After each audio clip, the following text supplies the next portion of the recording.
Round robins are my favorite type of tournament because they're just so versatile. I mean, you could use them for parties and social events, all the way up to competitive ladder leagues and multi-stage tournaments. But did you know how much the format actually changes depending on the number of players you have? Well, in this episode, we're kicking off a deep dive into this epic format. And trust me when I say there's much more to it than most people think.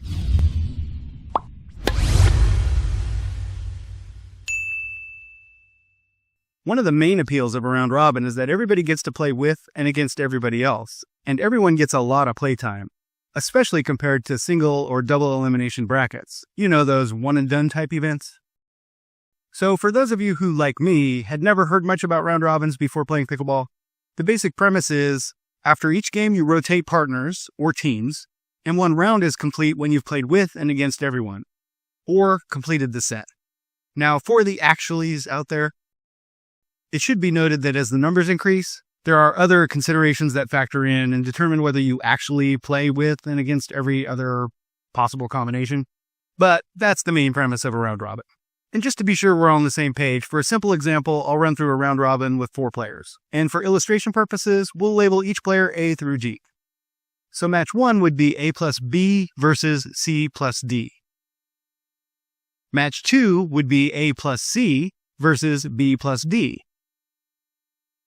Match 3 would be A plus D versus B plus C. And that completes one round.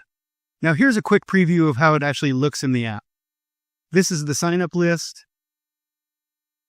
Here's the auto-generated match list. And here are the results. Now you can definitely do this on paper too, and there's no problem with that. The app just makes keeping track of scores and who's playing with and against who on what court just a lot simpler. Now, depending on the scenario, you can either play a single or multiple rounds, and then you can vary the format for each of those rounds depending on what the needs are that day.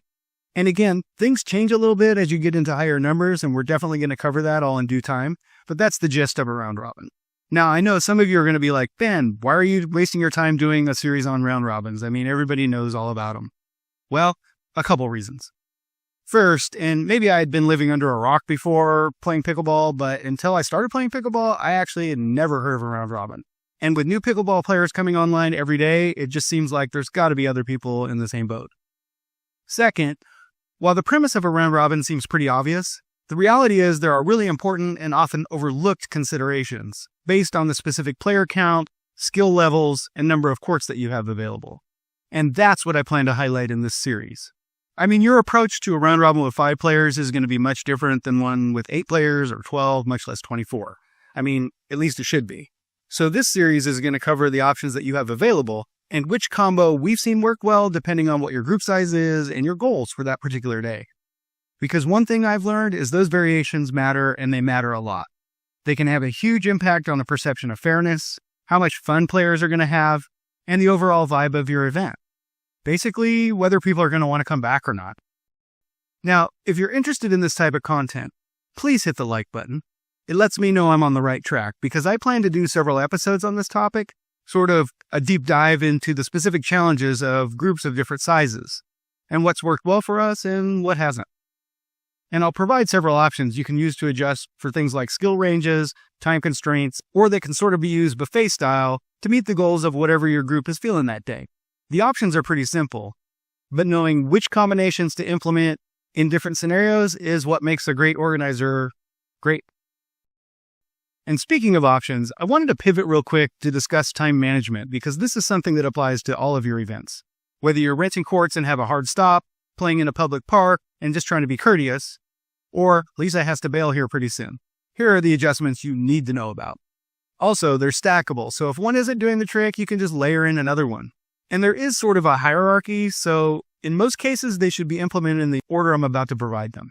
First, you can set the win by to 1, which prevents overtime. I actually recommend this as your default for all qualifier rounds, as it sets you up to have more time for the finals. Then, if time allows, you can open it up in the final rounds to 11 by 2, or even 15 by 2 for the championship. Your second option should be to adjust the win at. So for example, from 11 to 9. Just be sure and do that before the match starts, because it really sucks to have that happen like mid-game, especially when the score is 6-8.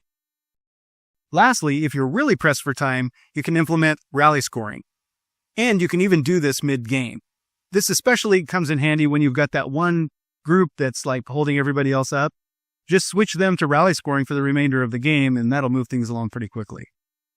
Again, it's always best to let your players know that this might happen ahead of time. And in my experience, just knowing that this might happen if they lollygag causes them to pick up the pace a little bit. Like I said, you can stack all these options as needed.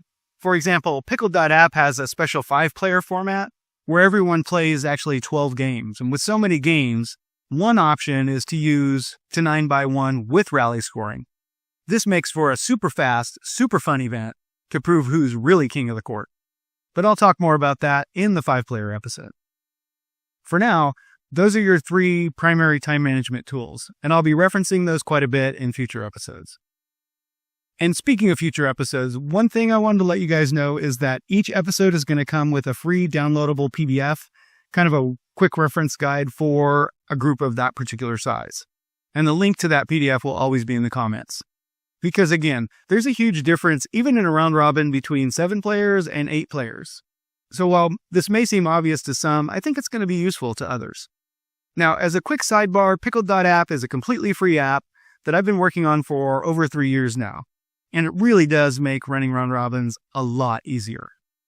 Now, full disclosure, during the course of these episodes, I will be interweaving some examples from time to time of exactly how the app helps in different situations. But I promise, these episodes will be useful even if you don't use our app. I mean, I'm not sure why you wouldn't. It's completely free, but I get it. Some people like to do things the hard way. Well, that about wraps it up for the intro, and thanks for watching. I did want to conclude every episode featuring a local park. And today's featured park is Louisburg City Park in Louisburg, Kansas, just south of Kansas City. It's a public park that was just renovated to accommodate 4 pickleball courts. I don't think there are any lights, so I believe the hours are dawn to dusk. I've played here several times, and while they've been slow to adopt the app so far, that's okay, they're a great group of people. And I know of at least one large group that meets every Monday, Wednesday, Friday in the morning, so if you're in the area, grab a paddle and come on out. All right, enough talk about pickleball. Let's go play pickleball.